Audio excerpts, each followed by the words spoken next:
You are listening to Lovely Talks Heavy.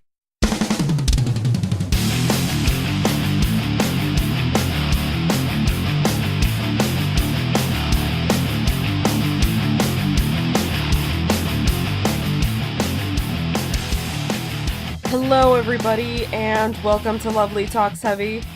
I am your host Lovely and I discuss everything I enjoy with regard to heavy music. So this week's episode was, past tense being the emphasis here, was going to be a track-by-track review of Lordi's least anticipated album yet, Sexorcism, and it's not worth the goddamn effort. It's not worth a 15-minute minimum episode. It's not worth making fun of even. It's not worth looking at track by track because it's just that bad for me.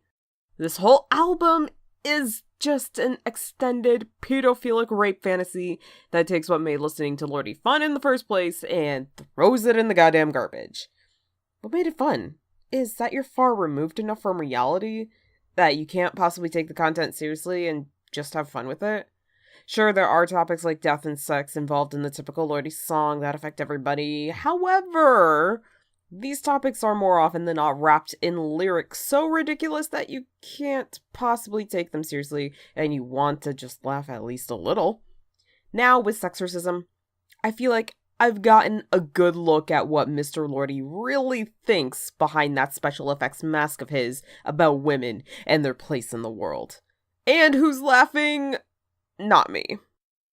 I probably shouldn't have listened to this album when I was in such a deep depressive state, which I'm still fucking depressed. But after listening to this record, I just came out more upset than I was before. I will give them one thing. It is the most controversial Lordi album ever, but listen, edgelords, edgelordies, if you want to be controversial, nobody's stopping you. Go on, right the fuck ahead. But a few words of advice for next time if you so dare to try this sort of venture again. Number one, make something that's worth getting people upset about, because this is, I want to say it's nothing, but it's just fucking garbage. There's sparking a worthwhile conversation with something uncomfortable that people don't like to talk about. And then there's being hurtful because it's supposedly fun. It's not, by the way. 2, if you want to be controversial, say your controversial thing and then just let people get upset first before wearing the label controversial like a badge of honor or some shit. Like, okay. A friend showed me a tweet about this record saying that it isn't suitable for your parents or your children. And that friend's commentary on that tweet, add your ear holes to that list too. And that basically sums up my feelings in a more succinct way. So there you go. That's my whole review of Sexorcism. That was way more effort than the album deserved in a review. However, I want to make this episode something that we can have fun listening to. I want to put effort into reviewing something that deserves the attention, and even if I don't like it, it would probably deserve more attention than this garbage pile of a fucking album. So, this week, I'm looking at some more bands that I haven't listened to yet for whatever reason. Perhaps I've seen the name around and said, oh, that looks fun, then just never got around to it because I'm too busy being horny for this new Powerwolf album that has yet to come out. Or perhaps I just saw the name come up recently and thought, I'll look at them for this particular kind of episode. I've done this once already before. For those that are new here and for those that aren't, the same rules are going to apply. Since I'm going to be looking at a good handful of bands with possibly extensive discographies, I'm going to look at one album or one EP per band, do the most basic of research, so basically like their Wikipedia page, and give my thoughts while keeping in mind that maybe perhaps the album only gives a very limited scope of what the band does, either in terms of what they can do or in terms of quality. Like maybe perhaps the album or EP I pick isn't going to be the band's most shining moment in their discography. And even if I don't like it, or don't like everything about it, it might be something good for somebody else out there. So, last time we were pretty goth heavy. This time I'm just picking random names off this list I have taped to my wall here. Let's dive right in, let's have some fun, and try to forget any atrocities of what we thought was one of our favorite bands!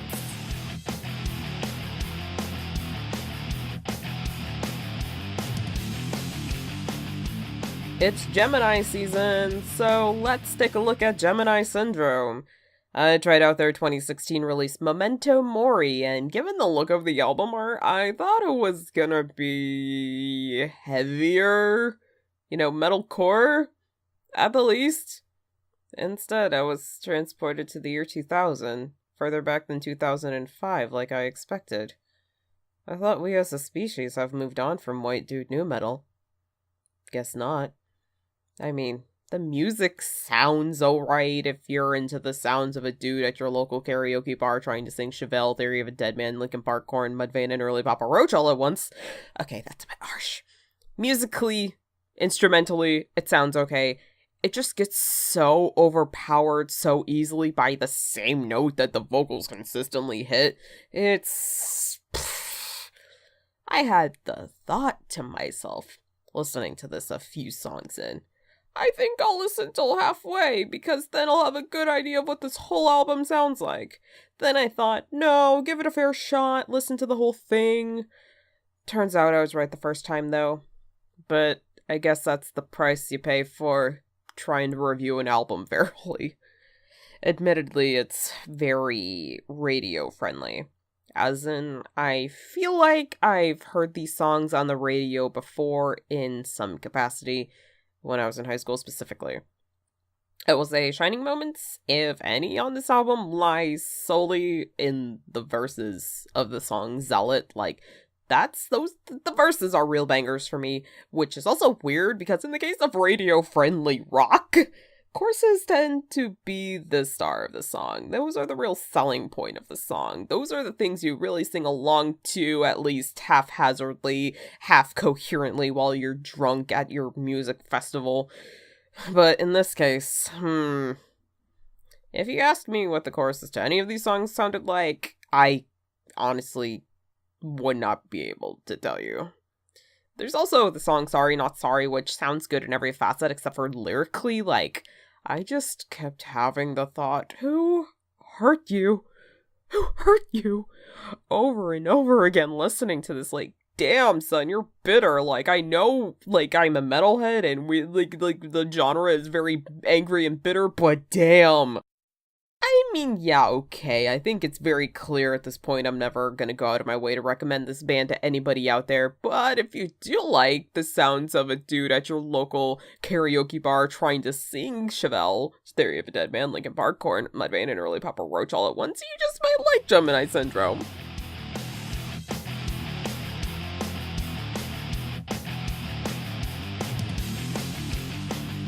I think I've come to learn that black metal is super not my shit. I mean, I enjoy blackened stuff.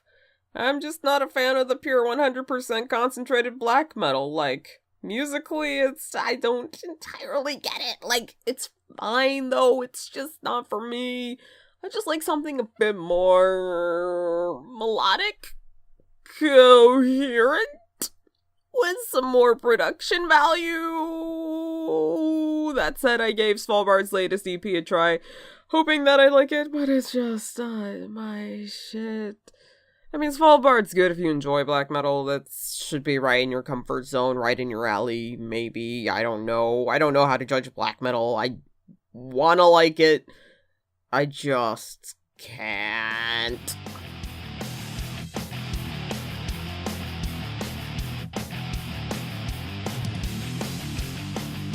I heard there was a band out there called Wolf King, and the first thought that came to my mind, because I'm a heathen driven by thirst, was like Jeff Goldblum's character in the upcoming film Hotel Artemis. Feel free to roast me on Twitter about it. I have come to accept, however, that this is the life that I lead. That said, I gave Wolf King's EP Into the Infinite a go. In the 20 minutes of listening to this, not including Spotify ads, coincidentally featuring the voice of Jeff Goldblum, I got to thinking about why some people prefer more discordant, less melodic music like this. It's perhaps a reflection of how the world really is, discordant, chaotic, and the people that make and enjoy this more don't have any illusions otherwise. Melodic, rhythmic, verse-chorus, verse structured stuff is pretty, and I do enjoy it a lot, but a lot of times it can be quite sanitized and primarily a fantasy, but at the same time, the fantasy is what I enjoy most, the fantasy is what I am here for. And that said, coming back to Wolf King, this was quite physically challenging to listen to, which it's not a bad thing. However, I'm just not built for physical challenges. I think there is a lot to enjoy in this, especially in the songs All Is Hollow and Into the Infinite. However, I can easily say that this isn't a band for everybody. It's no negative bearing on Wolf King themselves or the people that would find this more enjoyable and less challenging, or even the people that don't even enjoy the challenge, it's just, some people like orange juice and some people don't. It's fine, I may give their full length a try just to see if it's any different, but it just might not happen because, again, I'm not built for physical challenges.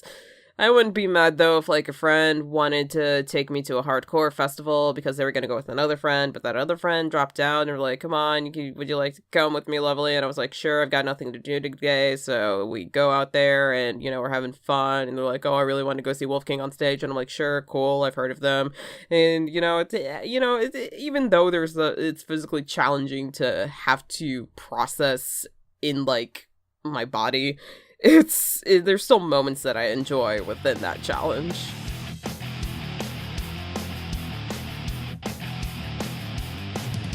I've seen the name Alien Weaponry come up a few times since I'm subscribed to Napalm Records on YouTube, so I did a little bit of looking into them before I even thought about making this episode, and saw that they had a new record that would be coming out, at the time that this episode is out, last week.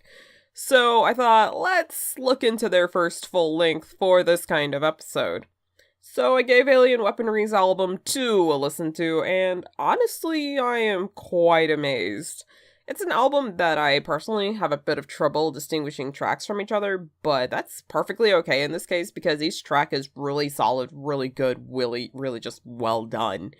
I have to point out, cannot ignore that these boys make heavy use of their native Maori language in their lyrics, which I am super glad to see. If you don't know what Maori is, they are a indigenous group to New Zealand, and the way that Alien Weaponry incorporate the language into their music is just stellar. It's fantastic. I love it.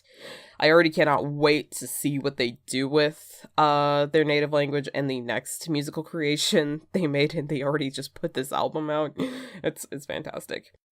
I also want to point out that I generally don't headbang to music because I'm prone to headaches when I do, but listening to Alien Weaponry for the first time made me want to headbang, and so I did, just a little bit, it's great stuff.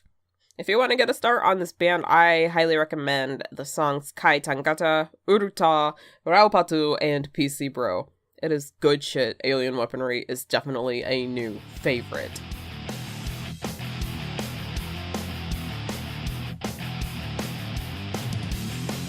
I've seen the name Power Trip come up on Twitter before, and what got me interested was that they wanted to foster an environment that was welcoming to queer non-white fans of metal. And since I'm both of those things, I was like, let's give Power Trip a try. I gave their album Nightmare Logic a go, and while I can say that it isn't among my most favorite things, Power Trip are quite enjoyable, and there are some moments in this hardcore thrash album that really stand out for me. Most notably when they're using only one channel of sound. They seem to favor the left headphone for some reason, not sure why. It causes this weird feeling like I'm on an airplane and one ear's popped and not the other, and I'm just waiting oh god, please let my right ear pop already. You also have the title track of the album that opens with these really awesome wavering, wailing guitars, they're just pulling at those whammy bars. It's great. There's a lot more. I just want to say, I would highly recommend Power Trip for anybody that really loves thrash metal, and while it may not be the first thing that I would reach for off of my metaphorical shelf, I would reach for it.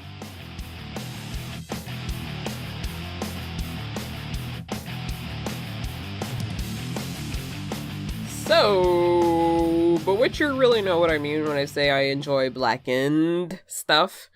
This is Blackened Thrash Speed out of Portland, Oregon. I listened to Bewitcher's eponymous and so far only album, that is to say on Spotify, because that's how I listen to a lot of these bands. But anyway, new favorite. Top to bottom, it's filled with really solid, enjoyable songs. It's very fast, as is the nature of speed metal, save for exactly 3 moments in the entire album. There's the intro of the title track, Bewitcher, which sounds really cool and kind of deceptive since it's the first track on the album. You think keyboards and synth are going to be a more heavy player in this band's sound, and then you get hit with guitars that have a definite Motorhead flavor. The other slower, dare I say, a bit doomy moments on this record are in the intro and outro of the last song, In the Night the Cult Will Rise. It's another one of those records that sounds pretty similar to itself all throughout, but that's fine by me because it's really fucking good. I think the 2 tracks that stand out the most are Bewitcher and In the Night the Cult Will Rise, the former because of that keyboardy electric opening, and the latter not just because of the slow fade in and fade out, but there's also a distinctive Maiden-flavored gallop in the song that made me want to nod my head in time to it that you don't really find anywhere else on the record. Again, top to bottom, Bewitcher's album, Bewitcher, is great. A few songs that I would pick out as favorites are Bewitcher, Midnight Hunters, and Black Speed Delirium, and that last one specifically because of this lyric that I think is just so funny and so great when taken out of context, and, even still great and funny in context. The lyric is, heavy metal at the speed of Satan.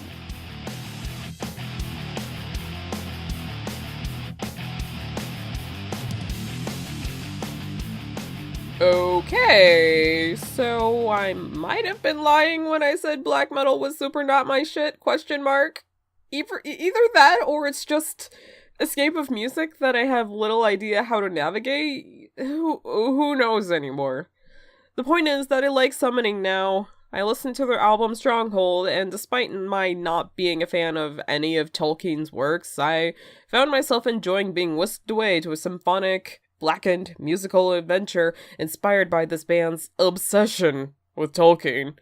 It would be like if I, made concept albums about Metalocalypse, but, I can't really do that because, Deathclaw has music, so it's like, what's the fucking point? Summoning is going to be another addition to my collection of music to chill to, where Bewitcher satisfies a need for speed, Summoning satisfies a need to calm down. You can just sit back, relax, and let the sounds of a song like The Rotting Horse on the Deadly Ground soothe you. I will definitely be putting more of this discography into my ear holes. Oh, and one more thing. I massively appreciate that this is a black metal band that is openly against fascism.